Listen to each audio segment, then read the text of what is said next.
En los próximos minutos voy a desarrollar el tema de la manipulación del lenguaje como arma política y me van a permitir ustedes que empiece leyendo unas líneas de una de las novelas clásicas del siglo XX. Dice así: desperdigados en Londres había solo otros 3 edificios de tamaño y apariencia parecidos. Empequeñecían de tal modo la arquitectura de los alrededores que desde el tejado de las casas de la Victoria se divisaban los 4 a la vez. Eran la sede de los 4 ministerios en los que se dividía todo el sistema gubernamental. El Ministerio de la Verdad, que se ocupaba de las noticias, los espectáculos, la educación y las bellas artes. El Ministerio de la Paz, encargado de los asuntos relativos a la guerra. El Ministerio del Amor, que se ocupaba de mantener la ley y el orden. Y el Ministerio de la Abundancia, que era el responsable de los asuntos económicos. Sus nombres, en nueva lengua, eran Miniver, Minipax, Minimor y Minindancia. Las palabras que acabo de leerlas, en las que se describe no una utopía de futuro, sino una distopía de futuro, corresponden a una novela que se publicó no sin poca dificultad en el año 1949 y cuyo autor era un antiguo funcionario colonial británico que respondía al nombre de Eric Blair, aunque ha pasado a la historia de la literatura con su seudónimo de George Orwell. La novela era 1984 y, al igual que Rebelión en la Granja o La Granja Animal, fue una novela que literariamente era extraordinaria, que analizaba con un estilete cortante la realidad política e incluso señalaba lo que podía ser la realidad política futura y que casi nadie quería publicar por la sencilla razón de que la crítica al sistema socialista era tan evidente que no se podía negar. Orwell sabía de lo que estaba hablando en cuanto a la manipulación del lenguaje. Podía expresar de una manera que, si uno no leyera el resto de la novela, resultaría cómico cómo se manipulaba a la población simplemente desde los 4 ministerios que formaban el gobierno de ese ente futuro, de esa Inglaterra socialista en la que vivía el protagonista de su novela. De manera bien significativa, el Ministerio del Amor se ocupaba de la ley y el orden. Sin duda la ley y el orden son importantes, pero no parece que sea lo que más encaje con la idea de amor. El Ministerio de la Paz era precisamente el ministerio que se dedicaba a la guerra. El ministerio de una población de manera consciente y cruel, muerta de hambre, era precisamente el Ministerio de la Abundancia. Y el Ministerio de la Verdad se ocupaba de actividades como los medios de comunicación o las artes, que no eran nada más que canales indiscutibles de mentira y manipulación. En ese sentido, la manipulación del lenguaje era tan absolutamente clara que Orwell se permitió inventar palabras como la famosa double tag o doble lengua, que permitía manipular el lenguaje para que el lenguaje dijera exactamente lo contrario de lo que se suponía que debía decir. Y, por cierto, en ese mundo en el que Orwell describía cosas extraordinarias, tengo que decir que hace unos años descubrí con enorme sorpresa que Orwell, más que inventar sobre el futuro, en muchos aspectos simplemente describía la realidad que él había vivido en España. No voy a relatar el final de 1984 porque supongo que entre los asistentes puede haber gente que no haya leído el libro y no sería elegante destriparles su conclusión. Pero para aquellos que hayan leído 1984 y que conozcan el final, tengo que decirles que la tortura pavorosa que George Orwell relata en las últimas páginas de su novela es una tortura que efectivamente se aplicó en España, que la aplicaron los agentes de Stalin y que en uno de mis libros, En Checas de Madrid, yo reproduzco gráficamente lo que es el manual del NKVD para actuar en la Unión Soviética y, por supuesto, también en España, y aparece dibujada de manera muy clara la misma tortura a la que se ve sometido el desdichado Wilson en 1984. George Orwell imaginaba el futuro, pero desde luego no imaginaba que la manipulación del lenguaje fuera un arma política. ahí no trazaba el futuro. Describía un pasado que él había vivido en España en 1937, donde estuvo a punto de ser fusilado no por el ejército de Franco contra el que combatía, sino por los agentes de Stalin en Barcelona, y por supuesto estaba marcando algo real, una de las grandes armas desde el siglo XX para conseguir someter a los demás políticamente es la manipulación del lenguaje. En los próximos minutos quisiera detenerme en algunos de los movimientos ideológicos que han utilizado esa manipulación del lenguaje, esa doble lengua, esa desvirtuación de la realidad para poder avanzar en términos políticos. Y en ese sentido son algunos de ellos anteriores a Orwell, pero orwellianos hasta la médula, y otros posteriores a Orwell y parece ser que discípulos aprovechados. En primer lugar, la utilización, la manipulación del lenguaje como un instrumento político que va más allá de la mera propaganda y que acaba convirtiéndose en un sistema entretejido de enorme coherencia, de un peso absolutamente irresistible, se produjo con el marxismo-leninismo. Subrayo lo de marxismo-leninismo porque, a fin de cuentas, Lenin era un hereje marxista, enmendó la plana de Marx en algunos aspectos y, por supuesto, lo hizo convencido de que mejoraba la táctica y la estrategia del filósofo alemán. Y en ese sentido, los aportes de otros autores a Lenin, como es el caso, por ejemplo, de Nechayev, no son en absoluto pequeños ni desdeñables. Lenin estaba reformando, recreando el marxismo y permitiría que efectivamente llegara al poder. Y ahí ciertamente parece bastante claro que concibió algunos aspectos de la manipulación del lenguaje como instrumento político. Por ejemplo, el bolchevismo creó por primera vez un término que todavía hoy resulta indispensable en ciencia política, agitprop, agitación y propaganda. Lo que tenía que servirse a las masas no era información, no era educación, no era ni siquiera concientización, lo que había que servir era agitación y propaganda, siguiendo el principio claramente leninista de que la mentira es un arma revolucionaria. Y esto implicó la manipulación del lenguaje desde distintos puntos de vista. Por ejemplo, el marxismo-leninismo consiguió crear palabras mordaza, una forma de manipulación del lenguaje que sigue teniendo un enorme éxito a día de hoy. Había palabras que inmediatamente silenciaban a cualquier persona que quisiera debatir o discutir la situación política que existía, las medidas que se pudieran tomar, etcétera, etcétera. Las palabras mordaza de Lenin inicialmente, que podían ser lo mismo lacayo, que pequeño burgués, que guardia blanca, se encontraron en algún momento con innovaciones verdaderamente extraordinarias, como el uso del término fascista en un sentido totalmente negativo. Tengo que decir que, en términos reales, el fascismo es un movimiento político de carácter socialista y nacionalista, fundado por el italiano Benito Mussolini y que tiene unas consecuencias, una definición y unos límites muy claramente fáciles de delimitar. Lo que tuvo, sin embargo, muy claro el marxismo-leninismo a partir de Stalin es que eso era indiferente. Fascismo era la palabra mordaza que permitía manipular el lenguaje y silenciar, denigrar y condenar a la muerte civil y quizá a la muerte física a aquellos que no estuvieran dispuestos a rendirse al stalinismo. Fascista, por supuesto, era Mussolini, que lo era. Fascista, por supuesto, era Hitler, que no era exactamente fascista, pero que tenía muchos puntos de paralelo con el fascismo italiano. Lo podían ser otros movimientos que sí se consideraban herederos de Mussolini. Pero fascistas eran también los socialdemócratas alemanes, que no estaban dispuestos a rendirse a las órdenes de Stalin.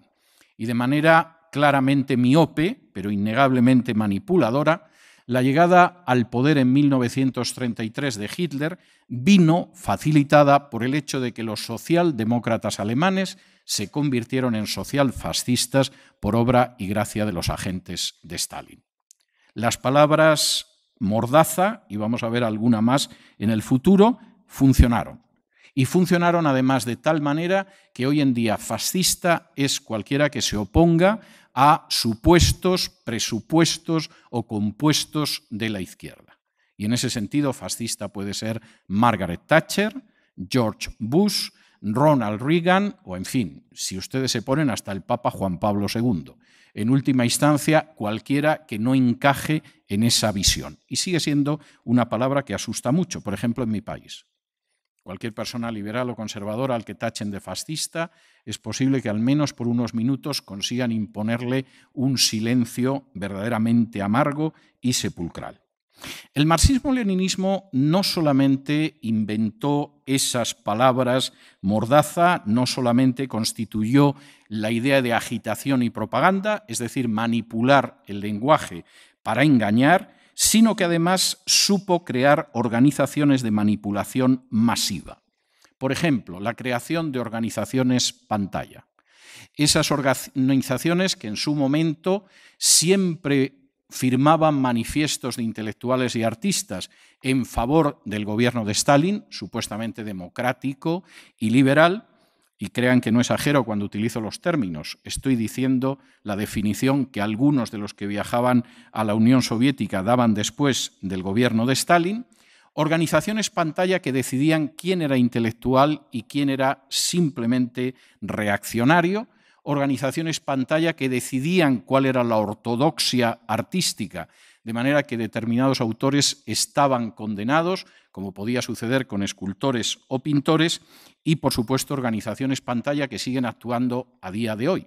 Espero que nadie se ofenda, pero cuando yo veo a ciertas personas firmar un manifiesto, y me da lo mismo que sea Michael Moore que Rigoberta Menchú, me echo a temblar, porque no es nada más que la vieja organización marxista, leninista, stalinista de manipulación de la verdad a través de manifiestos intelectuales o de creaciones de organizaciones pantalla. Por cierto, algunos de los personajes que protagonizaron esa manipulación de la verdad seguramente no son tan conocidos como Goebbels, el ministro de propaganda del Tercer Reich, pero en buena medida fueron mucho más eficaces.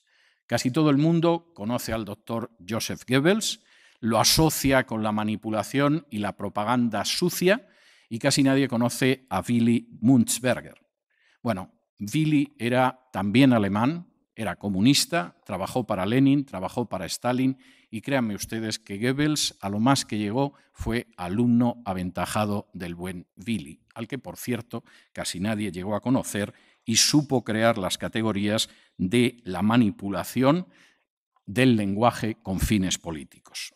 En segundo lugar, y siguiendo la estela de lo que es ese marxismo-leninismo, y dentro de esa manipulación del lenguaje está lo que algunos han decidido denominar neosocialismo, socialismo del siglo XXI o bien populismo. Es decir, distintos regímenes de orientación izquierdista surgidos en Hispanoamérica después del Foro de Sao Paulo, donde de alguna manera se pretende mantener un lenguaje de izquierdas, aunque en la práctica tengo que decir que algunos de ellos están en términos estrictos, no pretendo utilizar una palabra mordaza, no pretendo denigrarlos, describo, algunos de ellos están mucho más cerca del fascismo de Mussolini que del marxismo-leninismo. Por ejemplo, el régimen chavista de Venezuela. En 1991 cayó la Unión Soviética. No fue el final del uso del lenguaje manipulado con finalidades políticas, no fue el final de las dictaduras de izquierdas, fue simplemente la mutación. Y tengo que decir que en el caso de esos regímenes a los que se unió la vieja dictadura castrista en Cuba, pero que incluía a una dictadura no tan vieja de corte sandinista en Nicaragua, y por supuesto los regímenes de Bolivia, de Ecuador. En estos casos, verdaderamente el elemento orwelliano es casi radiográfico. Permítanme señalar tres pilares en los que se han apoyado estos populismos, socialismos del siglo XXI, o como ustedes los quieran denominar, que recuerdan tremendamente a los 4 ministerios que componían el gobierno de esa Inglaterra socialista del futuro descrita en 1984. El primero de esos pilares ha sido la insistencia por parte de todos estos gobiernos en que la guerra es la paz. Y curiosamente, a pesar de que todos ellos han insistido, el caso de Cuba es añejo, pero habría que añadir la Venezuela de Chávez, habría que añadir la Nicaragua de Daniel Ortega, habría que añadir la Bolivia de Evo Morales o el Ecuador de Correa, en que todos son grandes defensores de la paz. Lo cierto es que en términos generales son regímenes que solo se mantienen sobre la base de un ejército politizado y del ejercicio de la violencia. Efectivamente, la guerra es la paz. Y en ese sentido, no hay que engañarse para ver lo que mantiene en pie todavía a las dictaduras de Cuba, de Venezuela y de Nicaragua. Un ejército que no es el ejército nacional, sino un ejército que fundamentalmente es la columna vertebral del régimen y la garantía de que cualquier intento de disidencia será reprimido con sangre, como hemos tenido ocasión de ver en los últimos meses en la cercana Nicaragua. Castigar, por el contrario, a aquellos que han sometido a naciones a la violencia, como es el caso de los narcoterroristas de las FARC en Colombia, mostrarse contrario a la capitulación frente a esa guerrilla es considerado un ataque a la paz. La guerra es la paz. Es Orwell. Es el gobierno de varias de las naciones de Hispanoamérica. En segundo lugar, y dentro de la manipulación del lenguaje con fines políticos realizada por esas dictaduras populistas, socialistas del siglo XXI, o como ustedes quieran llamarlas, la miseria es la justicia de los pobres. A finales de los años 80 tuve ocasión de publicar algunos artículos sobre la base de los datos que se podían publicar ya en la Unión Soviética, aprovechando la apertura, la glasnost, que vino de la perestroika de Gorbachov. Por primera vez en la historia de la Unión Soviética, desde 1917, los datos no se manipulaban, se falseaban o se magnificaban. Por primera vez la prensa empezó a hablar de lo que sucedía en los hospitales psiquiátricos, de lo que pasaba en los hospitales, de lo que acontecía en las residencias de ancianos y de cómo no funcionaba el sistema social soviético. Y las cifras eran verdaderamente escalofriantes, en algunos casos dignas de naciones del tercer mundo. La supuesta legitimación de la dictadura soviética, la supuesta justificación de los millones muertos en los campos de concentración del Gulag se venía abajo porque el país no funcionaba. Ni siquiera en la Unión Soviética el denominado socialismo real funcionaba. Es más, se insistía en la justicia de los pobres cuando en realidad eso solo era miseria.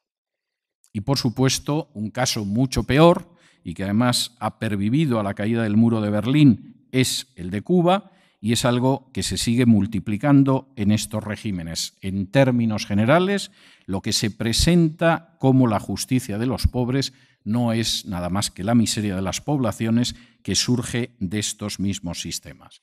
Y, por favor, no nos engañemos. La culpa de la miseria en Hispanoamérica no la tiene el sistema capitalista, aunque solo sea porque en Hispanoamérica rara vez ha habido libre mercado, rara vez ha habido libre competencia, rara vez ha habido independencia judicial y rara vez los beneficios no han seguido el sistema colonial. Es decir, los beneficios económicos derivan no de la libre competencia y del libre mercado, sino de la cercanía del poder. Algo que, por cierto, Daniel Ortega en su segundo mandato ha comprendido como pocos. En ese sentido, y de nuevo la idea es bastante clara, el segundo pilar de la manipulación del lenguaje, en los populismos, en el socialismo del siglo XXI, es que la justicia de los pobres, lamentablemente, lo que oculta es la miseria de los pobres y de los que no lo eran antes de la revolución. El tercer pilar es que las tinieblas son la luz. Y de nuevo, aquí nos encontraríamos ante un proceso orwelliano. Posiblemente no es tan extraño que en esos populismos efectivamente las tinieblas se presenten como luz. A fin de cuentas, Hispanoamérica ha padecido durante décadas el martilleo de consignas como la opción preferencial por los pobres. Y hay que reconocer que para cualquiera que haya leído a los teóricos de la teología de la liberación, esto no puede ser sorprendente. Quien leyera en los años 80 el libro de un franciscano brasileño llamado Frei Beto y titulado Fidel y la Revolución, encontraría no un análisis de la dictadura castrista a la luz de la Biblia, encontraría más bien cómo manipular los evangelios, especialmente para justificar la peor dictadura que había sufrido hasta la época Hispanoamérica. Quien leyera a los hermanos Boff, no solo Leonardo, que últimamente anda hablando de la diosa madre tierra y de Gaia y de cosas parecidas, sino también a Clovis, por ejemplo, su manual Cómo hacer teología de la liberación, recordará que efectivamente dice que el texto que se utiliza para hacer teología de la liberación es la Biblia, pero aplicándole la metodología marxista. Yo tengo serias dudas de que Leonardo Boff haya leído en toda su vida a Marx.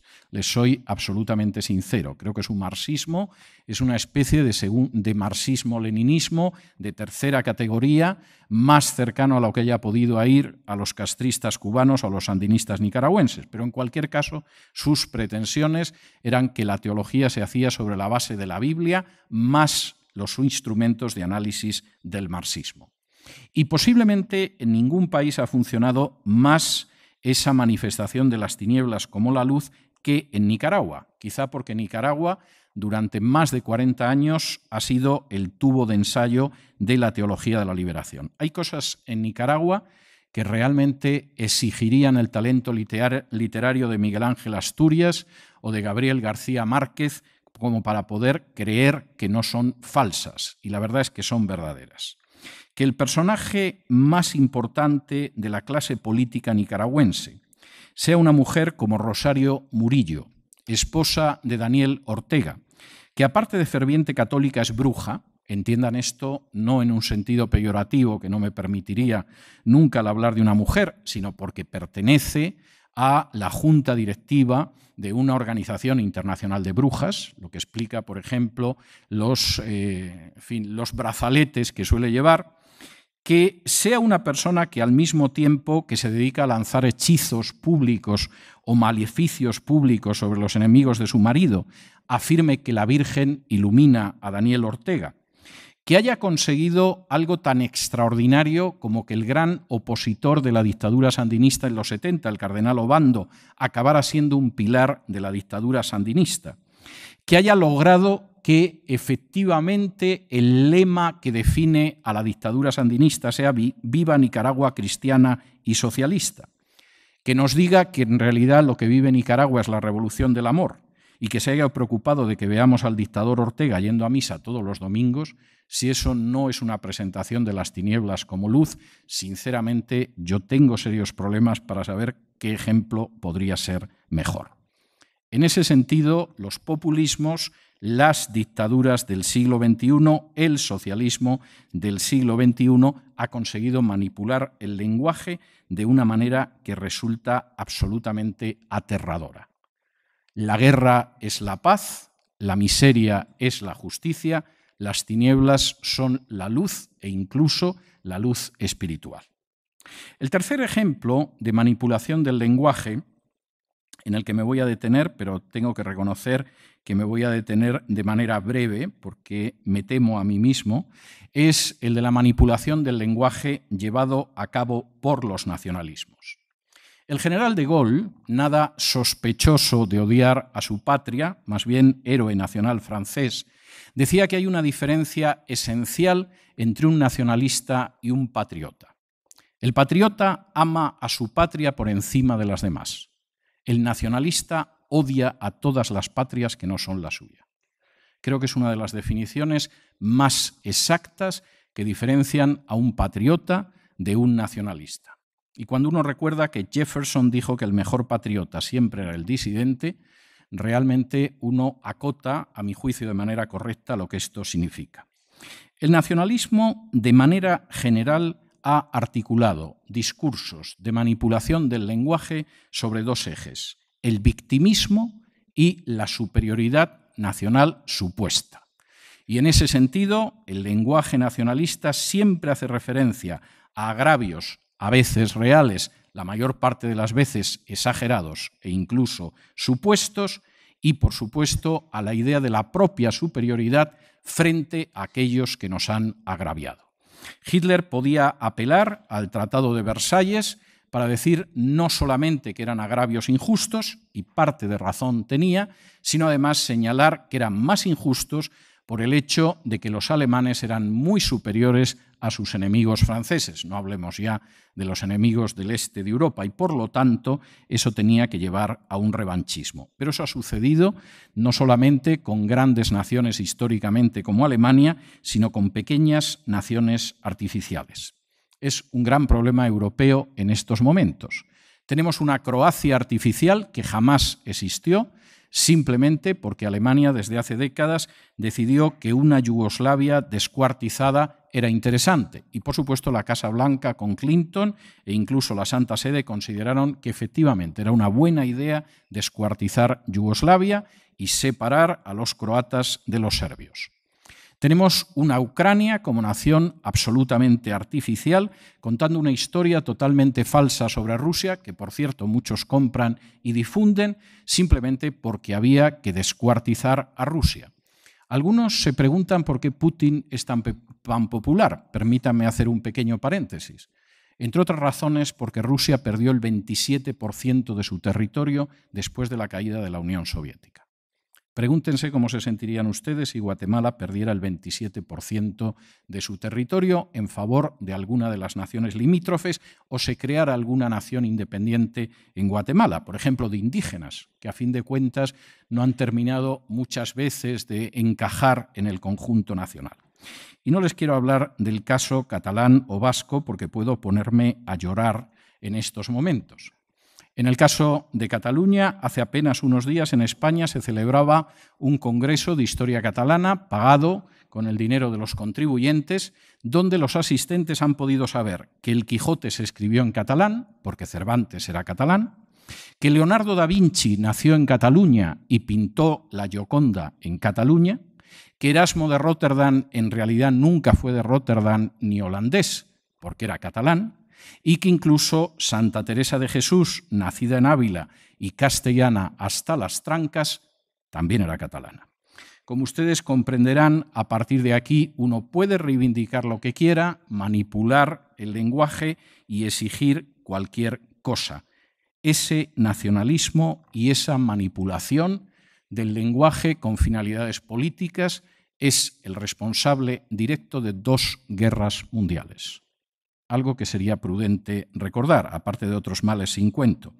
Y a fin de cuentas no debería sorprendernos porque a inicios de los años 30 un cabo austriaco condecorado 2 veces durante la Primera Guerra Mundial, que se llamaba Adolf Hitler, utilizó un lema electoral que era «Votat sentimiento». Lo que el cabo austriaco no se podía imaginar es que unas décadas después ese votat sentimiento sería repetido como lema electoral por Carod Rovira, dirigente máximo de la Esquerra Republicana de Cataluña. Finalmente, la manipulación del lenguaje da para mucho y, como Orwell señalaba, si efectivamente conseguimos tocar los sentimientos, no cabe la menor duda de que todo va a funcionar bien. El cuarto sector político en el que me quiero detener, relacionado con esa manipulación del lenguaje por razones políticas, es la ideología de género. La ideología de género ha conseguido, de una manera que desde luego muestra hasta qué punto es fácil manipular a las poblaciones, ha conseguido unir a la izquierda y a la derecha. Inicialmente surgió dentro de la izquierda, y surgió dentro de la izquierda buscando algún proletariado que sustituyera un proletariado que ya no existía en Europa Occidental. Y, por supuesto, ese proletariado podían ser las mujeres, podían ser los homosexuales y en los últimos tiempos, además, son los inmigrantes africanos. Pero la ideología de género, sobre todo como consecuencia del impulso de otros movimientos políticos, ha terminado convirtiéndose en algo que va mucho más allá de la izquierda y que desde luego es asumido también por la derecha. Tengo que decir, y no desearía ser ni mucho menos ofensivo con esto, que la ideología de género me parece de una debilidad en términos intelectuales que prácticamente raya con la estupidez. Por supuesto, la ideología de género utiliza palabras mordaza. No se le ocurra a nadie cuestionar determinadas tesis de la ideología de género porque será un machista, un homófobo o un heteropatriarcal, sea eso lo que sea, y evidentemente estas palabras tienen un efecto paralizador, al menos en los medios de comunicación occidentales, no inferiores a ser calificado como reaccionario o fascista.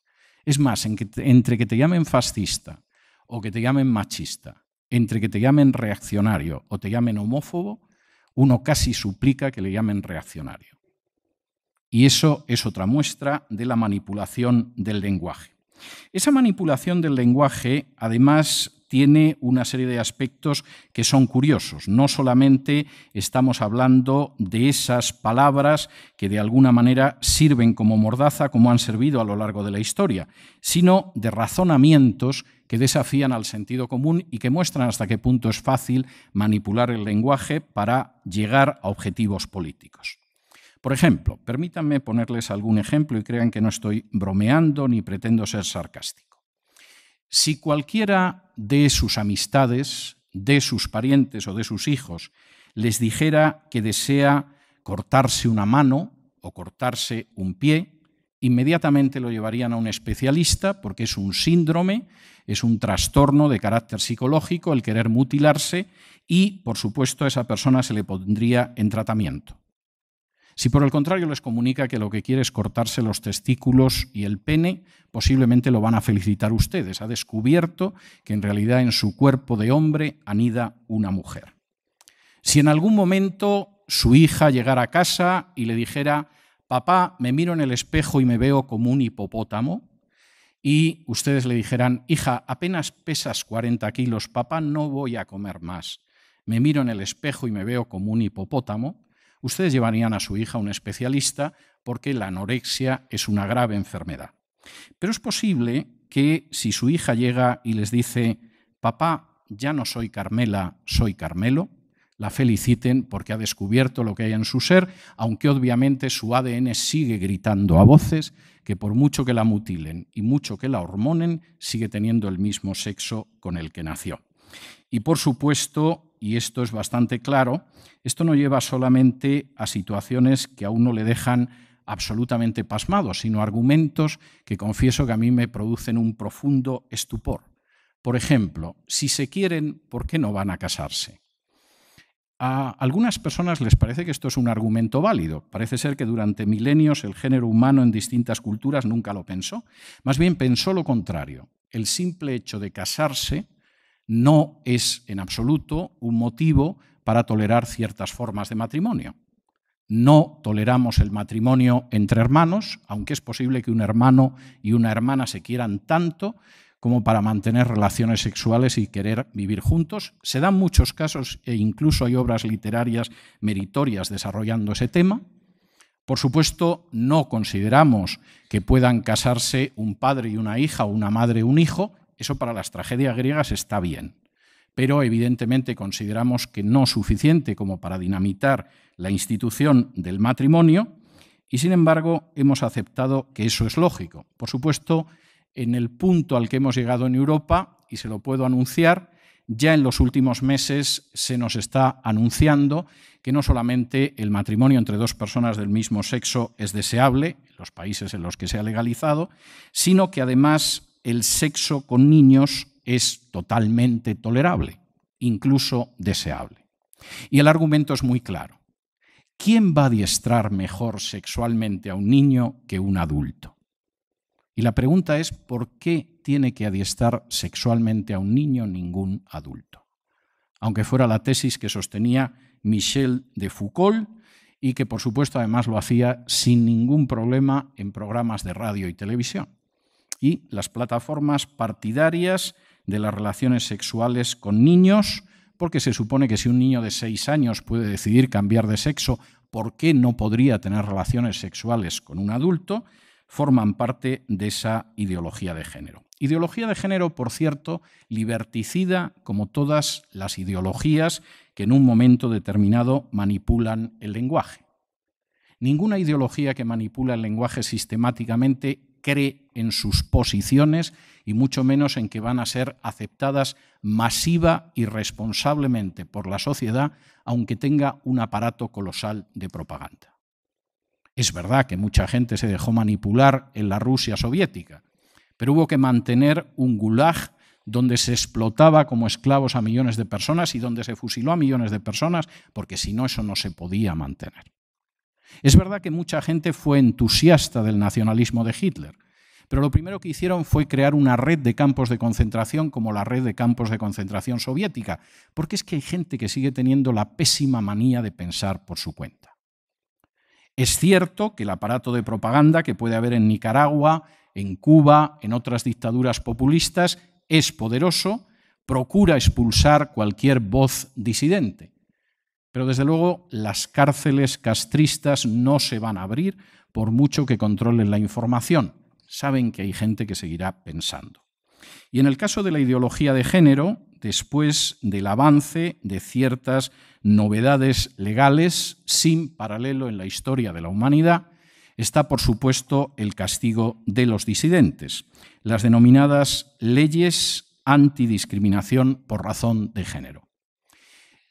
Si las leyes antidiscriminación por razón de género fueran leyes antidiscriminación por razón de género, quien ahora se dirige a ustedes sería el primero en apoyarlas.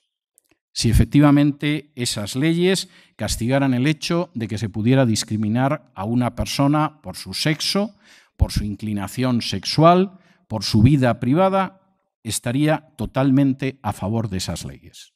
El problema es que las leyes de antidiscriminación por razón de género son leyes de inquisición y de castigo frente a aquellos que no se arrodillan ante la ideología de género. En el caso de España, para que vean que no tengo especial interés en cargar contra otras naciones europeas, estas leyes, que rigen en 11 de las 17 comunidades autónomas españolas, en un primer momento castigan a aquellos profesores que no difundan la ideología de género con el hecho de la suspensión laboral.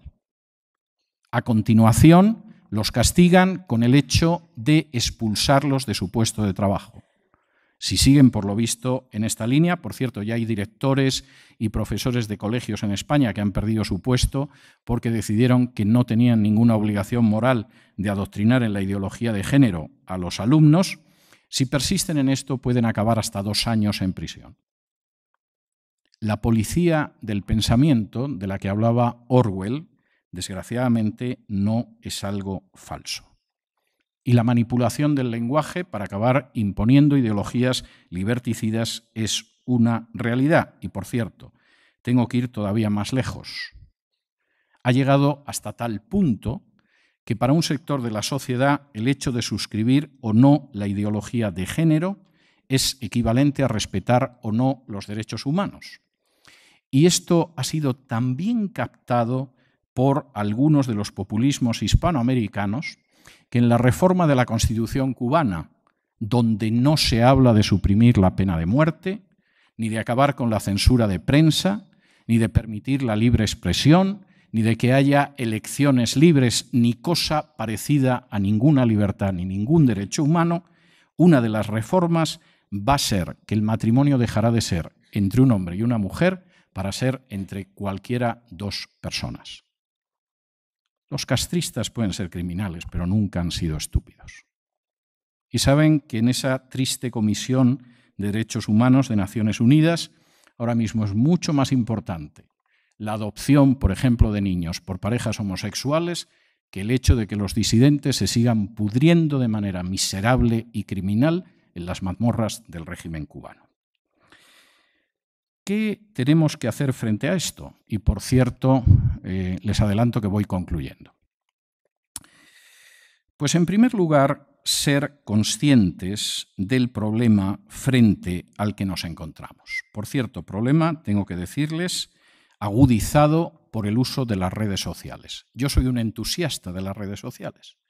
Si no hubiera redes sociales, no habría 600.000 personas al día más o menos que escuchan mi programa de radio.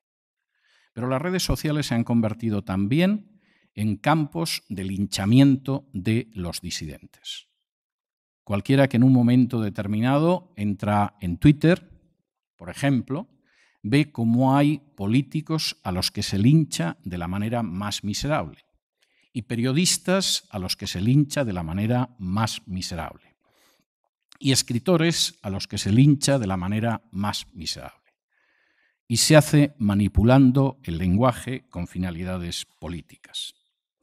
Frente a esto, hay que adoptar una conducta que desde mi punto de vista es clara. En primer lugar, tenemos que pensar. Esto parece una obviedad, pero crean ustedes que no es algo tan claro en una sociedad donde la manipulación del lenguaje es cada vez más extensa. Y realmente lo único que al final separa al ser humano de otros habitantes de este planeta azul es el hecho de que al parecer es racional. Si renunciamos a la razón, si renunciamos a pensar, si renunciamos a analizar con nuestros criterios aquello que nos ofrecen a través de la propaganda no siempre clara de medios, de partidos, de diversiones, del arte, estamos perdidos frente a la manipulación del lenguaje. Hay un pasaje que algunos consideran, un pasaje del Evangelio que algunos consideran especialmente bucólico, en el cual Jesús hace una referencia a mirad a las aves del cielo y a los lirios del campo. Y esto suena muy pastoril, ¿no? Uno se tumba, ve las aves del cielo, los lirios del campo. Esa es una interpretación seguramente agradable en ciertos medios religiosos, pero no tiene nada que ver con el significado original del texto. Jesús está apelando a la gente a que se detenga, observe lo que le rodea y saque consecuencias. En un mundo en el que somos empujados 24 horas al día, 7 días a la semana, para no pensar en absoluto como nosotros deberíamos pensar, para tragarnos de manera acrítica cualquier consigna, para asimilar como propio un lenguaje que está manipulado con pretensiones de dominio político, es un buen consejo el de pararse y pararse con la suficiente calma y serenidad como si nos pusiéramos a ver los lirios del campo y las aves del cielo. Porque si efectivamente la prisa es algo que marca nuestra vida y si acabamos tragando todo aquello que nos ofrecen, manipulado lingüísticamente, estamos destinados a ser esclavos. En segundo lugar, y junto con lo que algunos llaman la perniciosa costumbre de pensar, deberíamos al mismo tiempo también ser capaces de examinar todo y poder discriminar y filtrar lo que verdaderamente es bueno de lo que no lo es. Sé que esto exige un cierto esfuerzo intelectual y sé que hay gente que se siente muy mal si tiene que realizar un esfuerzo intelectual, pero verdaderamente no tenemos otro camino si queremos conservar la libertad. Y en tercer lugar, y esto me parece muy importante, tenemos que examinar lo que es verdadero y lo que es falso y observar los efectos que eso tiene sobre la libertad. Una de las citas más repetidas, seguramente más hermosas del Evangelio de Juan, es aquella en que Jesús dice que conoceréis la verdad y la verdad os hará libres. Y es cierto. Es imposible ser libres cuando en lugar de asumir la verdad nos dejamos manipular por el lenguaje, absorbemos la propaganda totalitaria y aceptamos que se nos imponga una agenda liberticida. Necesariamente tenemos que pensar, examinar y finalmente observar los efectos de cualquier acción social, política y económica sobre la libertad. Para algunos de nosotros la libertad es extraordinariamente importante. No puede ser suprimida supuestamente para implantar la justicia, porque no hay justicia sin libertad.